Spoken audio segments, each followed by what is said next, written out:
नमस्कार दोस्तों, आप सभी का स्वागत है आपके अपने YouTube चैनल वेबफ्लिक्स प्रो पे और मैं हूं आपका दोस्त विनीत यति।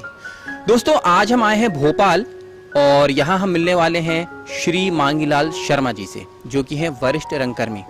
हम आए हैं उनके थिएटर पे। देखिए मेरे पीछे उनका थिएटर है, रंग संचार भोपाल। तो चलिए आइए मिलते हैं उनसे और जानते हैं उनकी बातें और थिएटर ग्रुप के बारे में।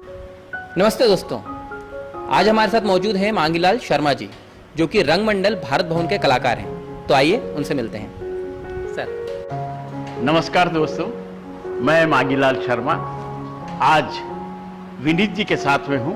सर, सबसे पहले अपने बारे में आप कुछ बताएं। मित्रों, मेरा ये सफ़र बहुत लंबा है और ये मेरा सौभाग्य है कि आज मैं आप लोगों के साथ में हूँ।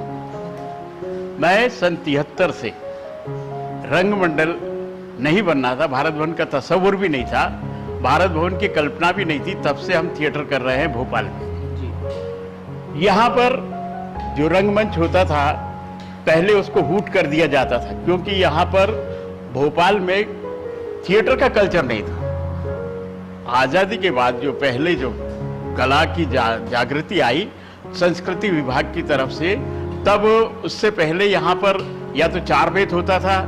चार वेद यहाँ का एक प्रचलित मनोरंजन का साधन था, जिसमें चार पार्टियां, तीन पार्टियां, दो पार्टियां आपस में सवाल जवाब करती थी और उनका जवाब वहीं पर दिया जाता था जी।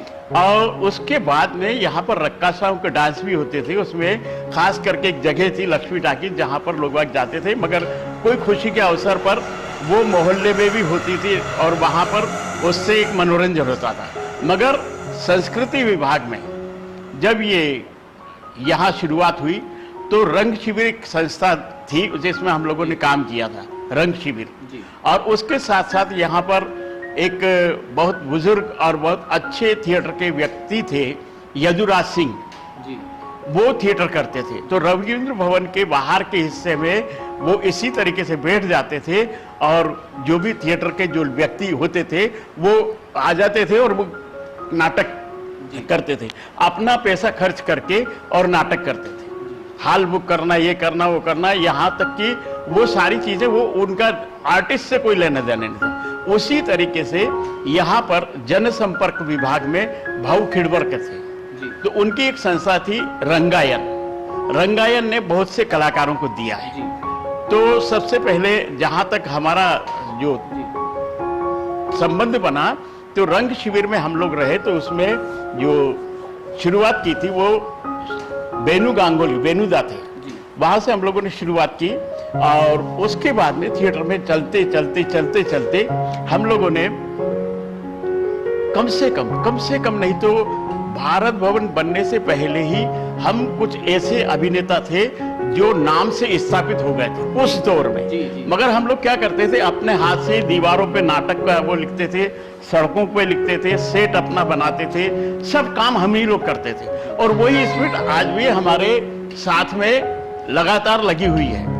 तो वो जो है वो काम, वो थिएटर की स्पिरिट। और उसके बाद में यहाँ पर बाबा आए, बाबा कारंत, उन्होंने यहाँ एक विधिवत एक रंग शिविर, एक क्लास ली।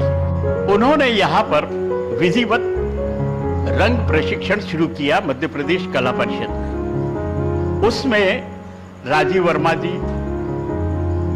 बेनुदा, भानुचंद्रवास्कर, रामरतन सेन, राकेश विधवा, ऐसे जो यहाँ के रंग कर्मी थे वो लोग शरीक हुए। उस टाइम हम जरा शैतान थे तो हम उसमें शरीक नहीं हो पाए, यह हमको अच्छा भी नहीं लगा, सीधी सी बात।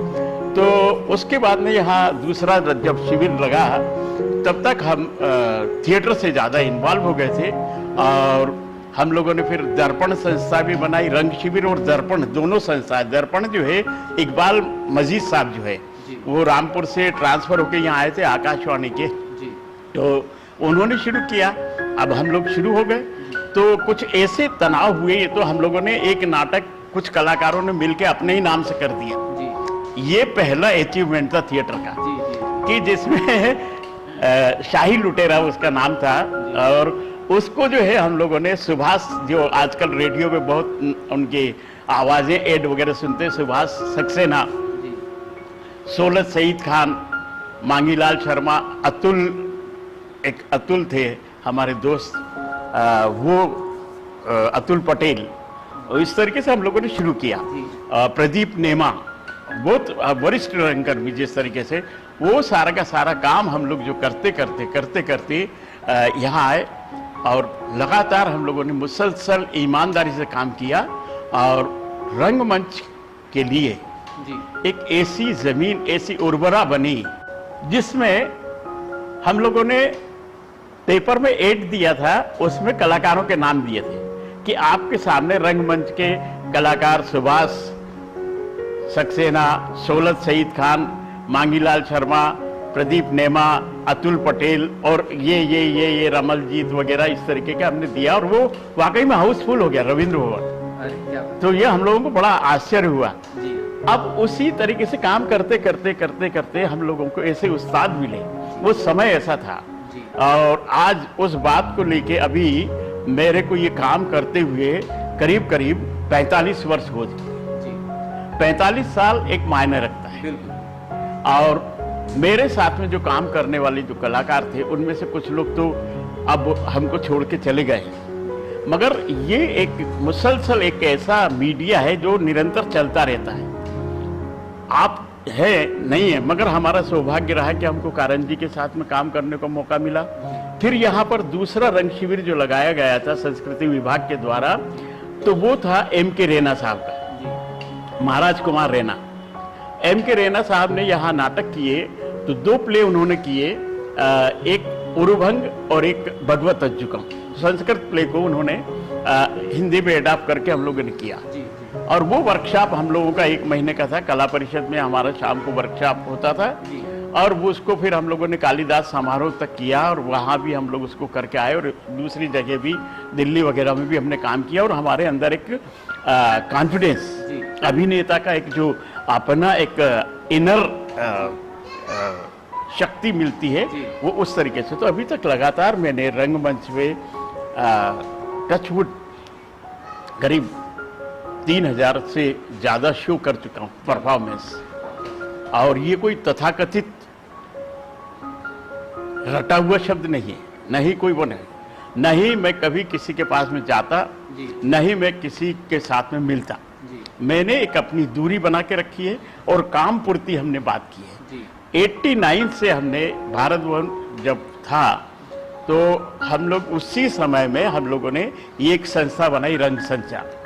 दादा, आपने किन किन राष्ट्रीय अंतर्राष्ट्रीय ख्याति प्राप्त निर्देशकों के साथ काम किया है? राष्ट्रीय अंतर्राष्ट्रीय ख्याति के जो लोग थे उन लोगों के साथ में हम लोगों ने अलग अलग नाटक किए। अकीरा कोरिसुवा का जो नाटक है हमने रसुमन गेट किया और उनकी ही आगे जो है कार्लो गोल्डुनी का नाटक हमने सर्वेंट ऑफ टू मास्टर किया, जिसको बेरी जान ने डायरेक्ट किया था। है अलग अलग लोगों के साथ में देश के प्रतिष्ठित जो रंगकर्मी हैं, बंशी कोल जी है, मोहन मर्सी जी है, जो जितने भी ख्याति प्राप्त लोग हैं उनके साथ में हम लोगों ने करीब सब लोगों के साथ में काम किया। और वहाँ एक परिपक्वता और एक दृष्टि, रंग दृष्टि जिसको बोलना चाहिए, वो हमारे बीच में आई। दादा, आपने रंग मंडल में किन किन विधाओं पे काम किया है? वर्कशॉप करते करते हमारे अंदर एक आत्मविश्वास आया और फिर एक ऐसा संयोग बना कि यहाँ पर दुनिया का एक अद्भुत कला केंद्र बना, जिसमें पोइट्री यानी कविता, फोक आर्ट, ट्राइबल आर्ट, कविता, साहित्य और थिएटर, रंगमंच। और उसमें सारे के सारे जो देश के प्रतिष्ठित माने हुए व्यक्ति थे, जो एक्सपर्ट्स थे, जे स्वामीनाथन जी को लाया गया, बाबा कारंत जो थिएटर के राष्ट्रीय नाट्य विद्यालय के डायरेक्टर थे उस टाइम, वो वहाँ से उनको यहाँ अप्रोच करके लाया गया क्योंकि उन्होंने हिंदी बेल्ट में पहले भी काम किया था। भोपाल उनका पसंदीदा कला क्षेत्र था, तो यहाँ वो आए और हमारे लिए तो अजूबा हो गया कि कैसे क्या करें, क्यों करें, क्या करें, कैसे होगा। तो करीब 2000 लोगों ने अप्लाई किया। पोस्ट थी 16 और 4 अप्रेंटिस का था और एनएसडी के पास आउट, पूना इंस्टीट्यूट के निकले हुए एफटीआईआई के जो पास आउट जो मध्य प्रदेश के लोग थे, उन्होंने भी इंटरव्यू दिया और हमने भी दिया। और हम तो कोई विधिवत किसी से ट्रेनिंग लिए नहीं थे, जो लोकल अपने थिएटर करते थे उसी तरीके से हमारा काम था। मगर एक कॉन्फिडेंस था कि हम कुछ कर सकते हैं, हम कुछ करेंगे और करें, और किया। जी जी। अब मैं बिलासपुर से यहाँ आया तो मेरे मित्र वहां से आने नहीं दे रहे थे, तो आप यकीन मानिएगा कि मैं बिलासपुर से भोपाल तक WT आया, और वो ट्रेन करीब करीब 60 जगह रुकी। लोकल ट्रेन थी, पैसेंजर ट्रेन में आए WT, तो काले कोट वालों से देखा कि यार अगर ये पकड़ लेंगे तो हम तो इंटरव्यू नहीं दे पाएंगे। तो हम जो है उनसे छुपा छुपी खेलते खालते यहाँ आ गए। अब हम घर भी नहीं जा सकते थे, तो हम बहन के यहाँ गए नॉर्थ TT नगर में, और वहीं पर हमने जो है थोड़ा फ्रेश हुए और हम वहाँ आ गए। अब इत्तेफाक ये देखिए कि मेरा तीसरा ही नंबर मेरा आ गया। अच्छा। अब रात भर की जगह है, और उसके बाद में मेरा थोड़ा सा एक अलग तरीके का वो है, तो मैं अब पहुंच गया मंच पे, नाम आया मांगीलाल शर्मा, तो अब मैं पहुंचा तो वहां पर इंटरव्यू में नीलम मानसिंह चौधरी, अलखनंदन जी, बंशी कोल साहब, बाबा कारण और भी एक्सपर्ट थे जितने तक मैं जानता हूं, ये अलखनंदन जी, ऐसे बातचीत हुई, सारी चीजें हुई, पूरी बातें हुई। जो इंटरव्यू का वो तो एक अलग वाकिया है, मगर वो कुल मिला के ये कि हमने वो इंटरव्यू दिया, जैसा भी दिया, तो एक व्यक्ति एक हमारे जो इंटरव्यू ले रहे थे, उन्होंने हमको एक सैंडल फेंक के दे दिया कि ले इसका उपयोग करिए। तो हमने कहा कर लेते हैं। तो हमने पहले उसको सैंडल को देखा, फिर उसको अपना मिरर बनाया, फिर अपना वो देखा, फिर उसके बाद में हमने कहा कोखा तुम तो जगे हुए हो यार, तुम्हारी आंखें बड़ी खींची खांसी लग रही है? उसके बाद में दूसरी चीज बनाई, फिर वो उस सैंडल को 6-7 तरीके, लास्ट में मैंने क्या किया कि उसको क्रिकेट की बॉल जैसा बना के और उसको जो है मन से इस तरह के विंग में उधर फेंक दिया। तो उन्होंने कहा कि अरे मेरा सैंडल तो ला के दो। मैंने कहा मैं क्यों ला के दूं, आप फील्डिंग वालों को बुलाओ, मेरा काम था बॉलिंग करना, मैंने कर दिया। इस तरीके का हास्य, ठीक है। तो वो फिर बाद में दूसरे बच्चों ने ले जाके उनका वो सैंडल दिया। आगे प्रक्रिया बहुत लंबी हुई, बहुत तनातनी का मामला रहा, तो कुल मिला के वहाँ हमारा सिलेक्शन हो गया। दादा, आपके यहाँ जो भी नए बच्चे आते हैं उनको आपके द्वारा क्या सिखाया जाता है, किस प्रकार सिखाया जाता है, और कौन कौन सी विधाएं सिखाई जाती है, इसके बारे में थोड़ा बताएं। हाँ, जब हमारे वर्कशॉप चालू होगा तो मैं चाहूँगा आपको भी हम फिर बुलाएं। जी। तो आप देखें। जी बिल्कुल। यहाँ पर वर्कशॉप की जो एक वो है, मैं बड़े दुख के साथ में आपके सामने बोल रहा हूँ विनीत जी, यह वर्कशॉप तो हर कोई लगाने लगते हैं। वर्कशॉप लगा देते हैं, पेपर में दे दिया, इंटरव्यू हो गया, ये हो गया, वो हो गया, चल रहा है। उसमें वो कुछ ऐसी भी संस्था हैं जिनका मैं नाम भी ले सकता हूँ, मगर मैं लेना नहीं चाहता, नहीं मैं कोई कंट्रोवर्सी पैदा करना चाहता, सबका अपना अपना नजरिया है। मगर रंग संचार संस्था जो है, हम लोग जो है जिसके फाउंडर हैं अभी, जिनका मैंने नाम लिया, ये सारे मेरे एक पिलर हैं। तो हम लोगों ने सीरियल्स भी किए, और भोपाल का ऐसा कोई आर्टिस्ट नहीं है जिसने हमारे साथ में सीरियल में काम नहीं किया या हमने उनको काम नहीं दिलवाया। और कम से कम हमने 12 सीरियल किए। लोग बाग अभी जिस मुकालते में रहते हैं कि आ जाओ आ जाओ आ जाओ, और मैं इन पैनल प्रोड्यूसर हूँ दूरदर्शन का। हम लोगों का वर्कशॉप 1 महीने 15 दिन का नहीं होता है, वो 2-3 महीने का होता है। और उसमें लगातार हम जो है इस विधा की जानकारी, उसमें हम एक्सपर्ट लोगों को बुलाते हैं, कवि को बुलाते हैं, थिएटर वाले को बुलाते हैं जो एक्सपर्ट हैं, जैसे राजेश जोशी जी हैं, या आलोक चटर्जी जी हैं, या राजकुमार कामले हैं, या अभय दुबे हैं, या मांगीलाल शर्मा है। और इसी तरीके से अभी विभा नहीं रही तो विभा को भी हम बुलाते थे, विभा मिश्रा, और भी जैसे थिएटर के जो निकले हुए लोग हैं उनको हम लेते हैं।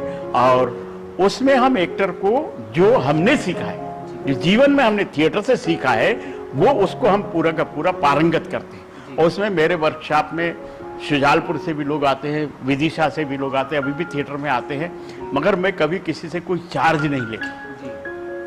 रंग संचार संस्था ये दावे के साथ कह सकते हैं कि हमने आज तक कभी किसी भी पार्टिसिपेंट से, किसी भी जो आने वाला जो प्रशिक्षणार्थी है उससे कभी हमने एक पैसा भी नहीं लिया।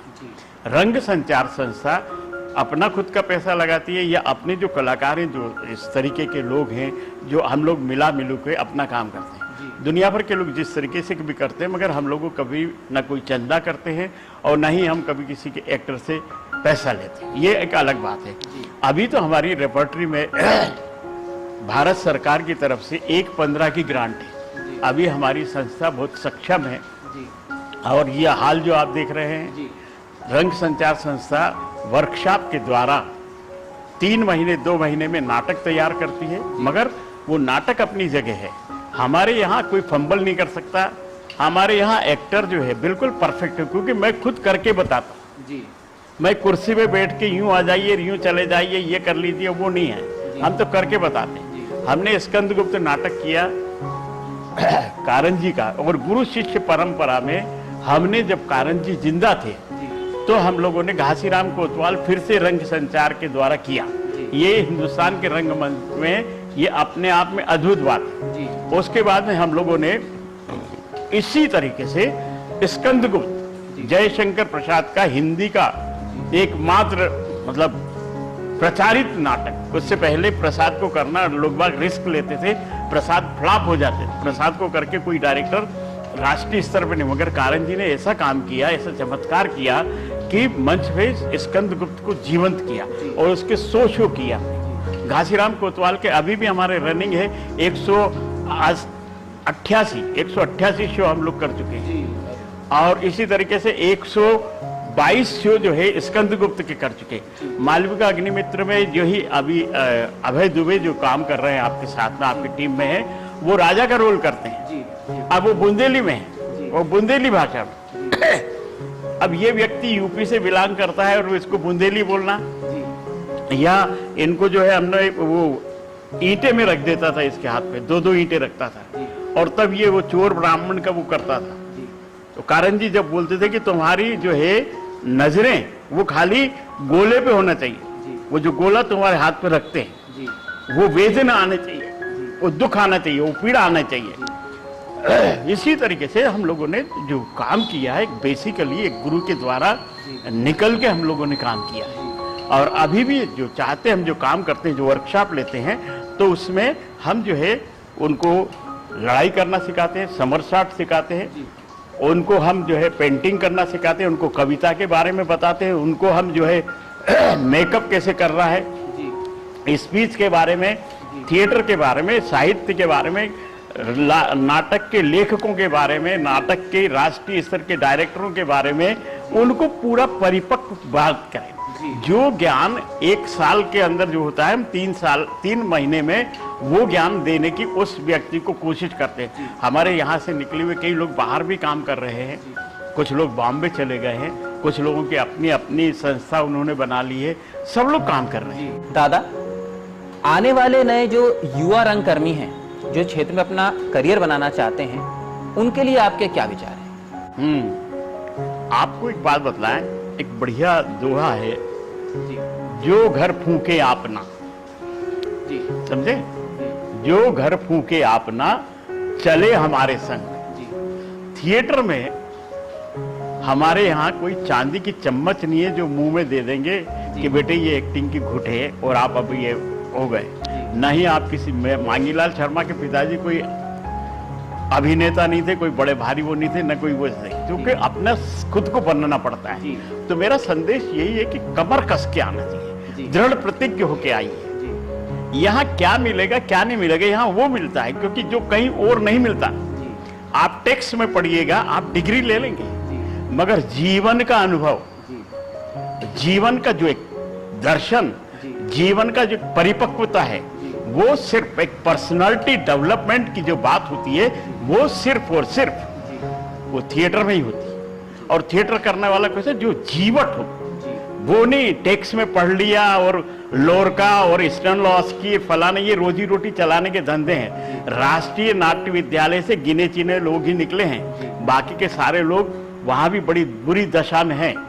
कुछ निकल गए प्रजातंत्र में से, अलग अलग जो कंकड़ ऊपर आ जाते हैं उसी तरीके से। तो यहाँ मेरा संदेश यही है कि जीवट बन के आइए जी थिएटर में शॉर्टकट नहीं है जी। और अभी रंगमंच का बहुत ज्यादा ख्याति, और भोपाल तो हिंदुस्तान में रंगमंच का एक अजेय और अभेद्य गढ़ है। यहाँ ऐसे लोगों ने काम किया है, पहले लोगों ने, उनकी चीजों को अभी हम उस फसल को काट रहे हैं। तो जो हम बो रहे हैं उसको आने वाली जनरेशन काटेगी जी। उन्होंने काटना ही चाहिए। जो इसमें आएगा वही, मैंने बोला ना, जो घर फूके अपना, तो उनको वो बना बनाई चीज मिल रही है। आज ये जो जगह देख रहे हैं आप, इसमें अब जो आता है उसका ही शेयरिंग है ये, क्योंकि थिएटर में हम तो कुछ नहीं ले जा सकते। और अभी तो इतना बड़ा कोरोना में ऐसा हाल हो गई कि वो बड़े से बड़ा सुपर पावर भी असहाय है। तो हम तो ये चाहते हैं कि यहाँ आए और जीवटता से काम करें, अपना कमिटमेंट रखें और अपनी प्रतिबद्धता और अपनी सन्निध सैनिक की तरह यहाँ काम करें और आगे बढ़े।